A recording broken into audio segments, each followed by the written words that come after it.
Creative Control with Vish Khanna. Hey there, Vish here, host of Creative Control, obviously. This is actually me. It's not some sort of AI thing. I have an announcement to make, so I'm putting out a standalone episode because today, it's a first for the podcast. Today I'm launching a 10-day Patreon membership drive for Creative Control with a goal of reaching $3,000 American in monthly support, which, as I'm speaking to you, is roughly 5 times the currently monthly support total on my Patreon.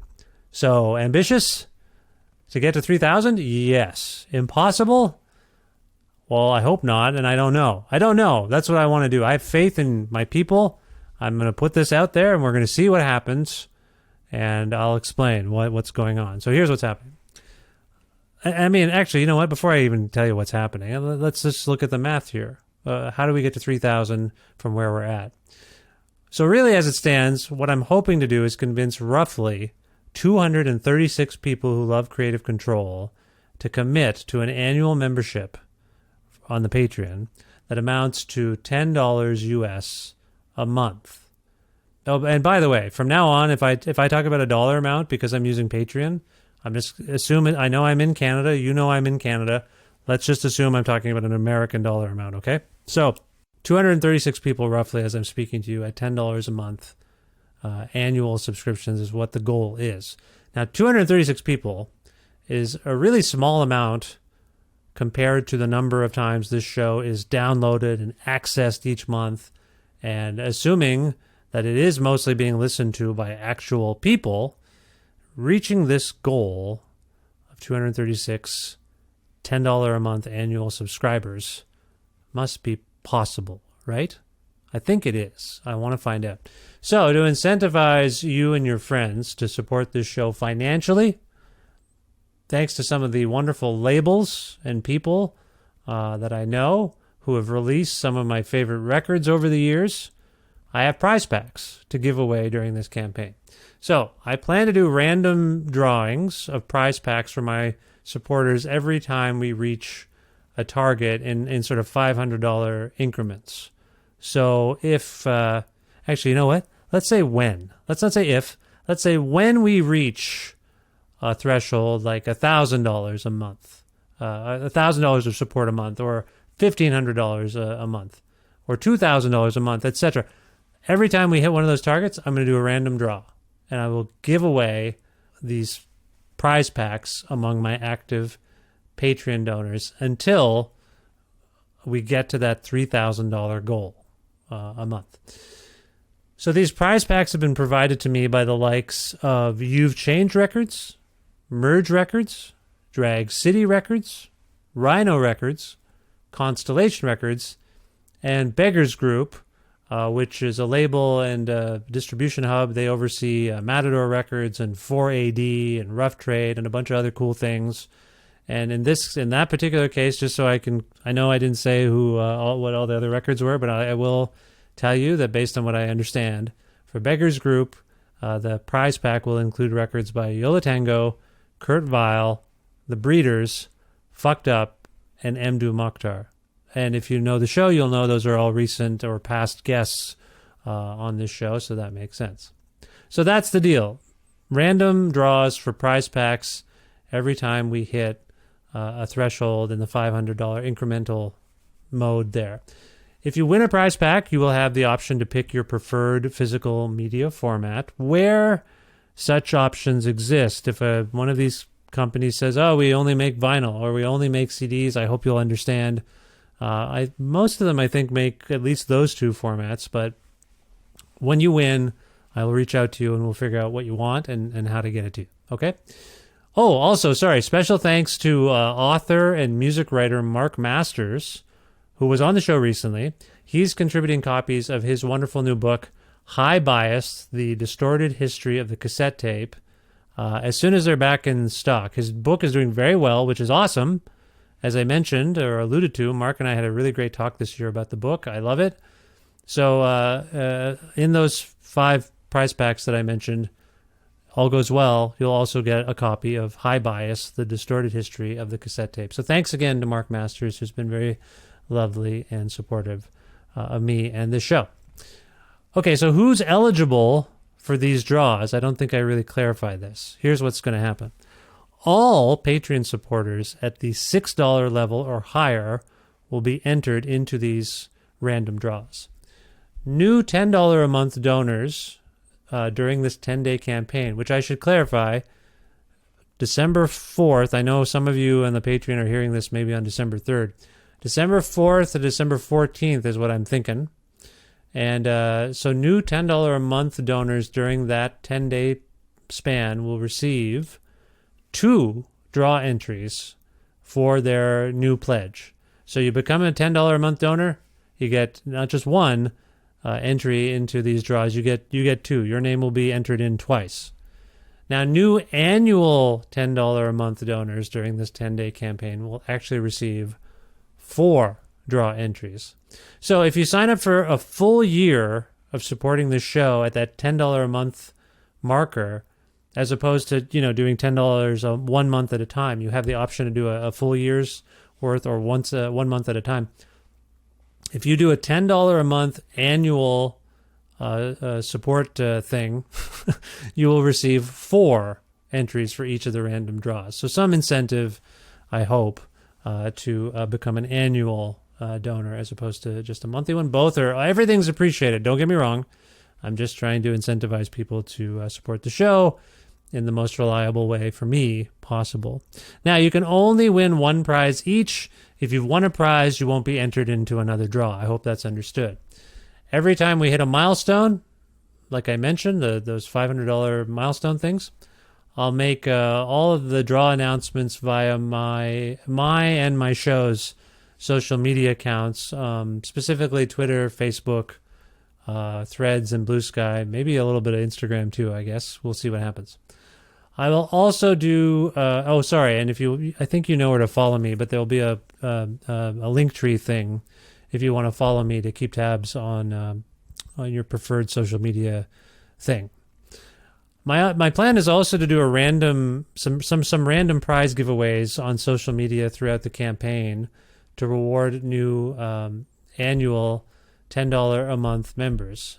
So like I might say something like, the 5th person to sign up for an annual $10 a month Patreon membership wins a copy of Julius Caesar by Smog on vinyl or something, because I have an extra copy or something like that. So look out for those as well. It's a lot of details. You with me? I know I'm talking a lot more on my own than I usually do. I hope you're bearing with me. As it stands, I have 5 prize packs to get us to that $3,000 milestone. But I actually have 6 prize packs in hand. So I need 5 to do what I said I was going to do, but I actually have 6. So if by some miracle we surpass the original goal, I'll give away one last prize pack at the end of the campaign, at the end of the 10 days. Okay, so that's kind of the what and the how of all of this. Let me get into the why to explain what's happening. And, why $3,000 a month? Like that, why? So basically, I need to make doing this podcast more of a job that I can depend on for income. If I can't do that, then I have to make some hard choices about how I spend my time and my energy and my working life to support my family. That's the primary goal here. My wife and I both work. We have since I began this podcast, so I've never relied on doing the show to make ends meet. I'm sure some of you looking at the Patreon from time to time might be like, how can he's obviously not living off the show. That's true. I haven't been. It's been a nice hobby that pays a little bit from time to time. But now I'm at a point in my life where I'd love to see this work contribute to our livelihood, my family and mine. So I landed on this campaign's goal, $3,000, because that just covers living expenses for my family. So like mortgage and utility payments primarily. That if you can help me reach that goal, then I'll be able to cover our current cost of living in our house anyway. It doesn't, whatever, groceries and all that stuff. I mean, that counts. But again, 2 working people, I'm trying to be straight with you here. I just want to be like, I'm doing something and it's covering our cost of living as a family, and I can live with that. Maybe I can't afford the latest the VCR or a telephone, but whatever. I'm working and I'm doing something I love, and my listeners are providing me with the ability to spend as much time as possible doing the work that I most love to do in a more relaxed manner, where I'm not juggling making a podcast with all my other work and life commitments. You may be asking, rightfully, if Vish needs money for doing the show, why doesn't he just monetize his podcast behind a paywall or something? Or you might be asking, or wondering, doesn't a podcast receive streaming royalties? I mean, if not, why are people making podcasts for free? It seems like everyone's doing it.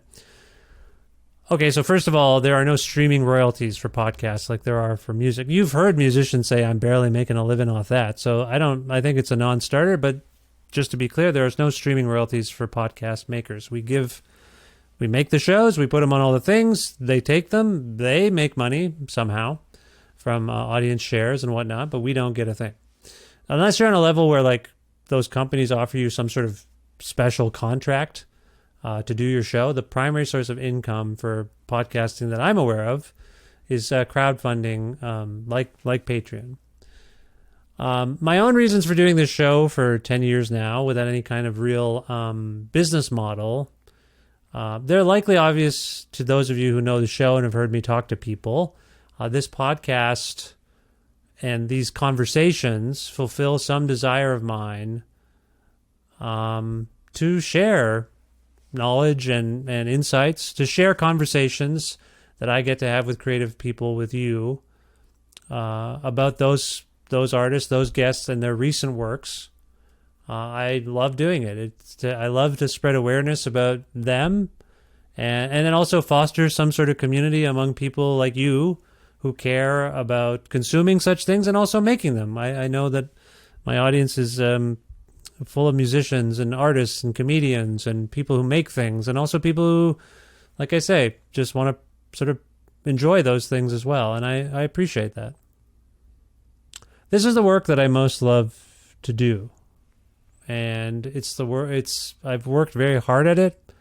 I always do, and I try to, and I hope that's come through. To interview my guests who have new releases or tour dates or whatever, and then hide that topical conversation behind a paywall, I don't think it serves them or their fans or my followers and my fans, as well as, making sure that the conversation we have is accessible to everyone, everywhere. So that's why I'm in on this model of us creating this sort of content for free. I like to share things freely and openly as much as possible. So that's why I wouldn't put this show behind any particular kind of paywall beyond the Patreon perks that people get. That's what I've resolved to do. So yeah, like a lot of creative people and journalists, I've done the work I'm compelled to do while also tending to day jobs or managing freelance work and balancing everything the best that I can. I'm at a point now in my life where it feels like my time is tighter than it's ever been. I'm a bit exhausted, but I also don't want to give up doing the thing I love the most just because it makes me the least income of all of my endeavors. Again, you've heard musicians say this, and you've heard other artists say this. It's not unusual, but I'm here to tell you where I'm at right now and see if we can work together on something that makes this feel better. Because based on the notes I get from listeners or the messages I get from guests, the show I make is meaningful and it resonates. I know I believe in it. I know if you're listening this far into this, you believe in it. So I've launched this membership drive, this fundraising campaign to see if there's a chance that the show and this work can support me more than it does currently financially.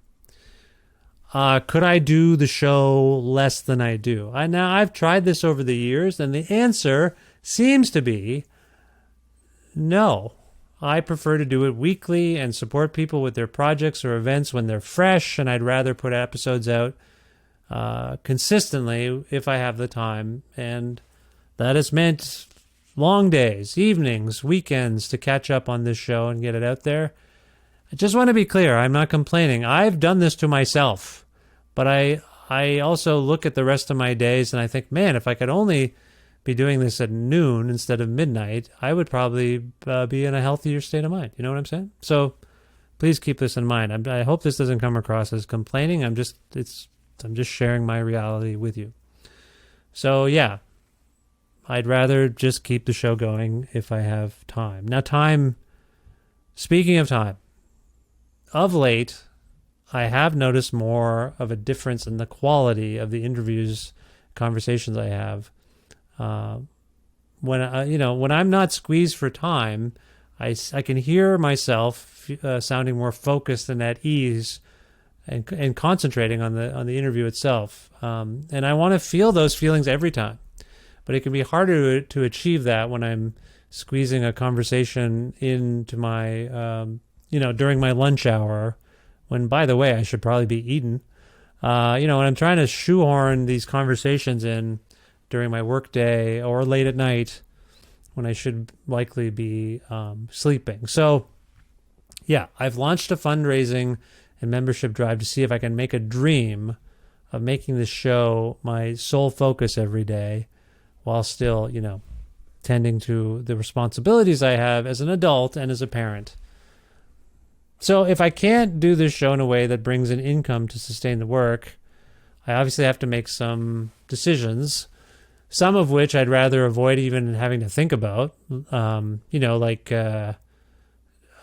want to, do I keep doing the show the way I have been doing it, or possibly less, or possibly not at all?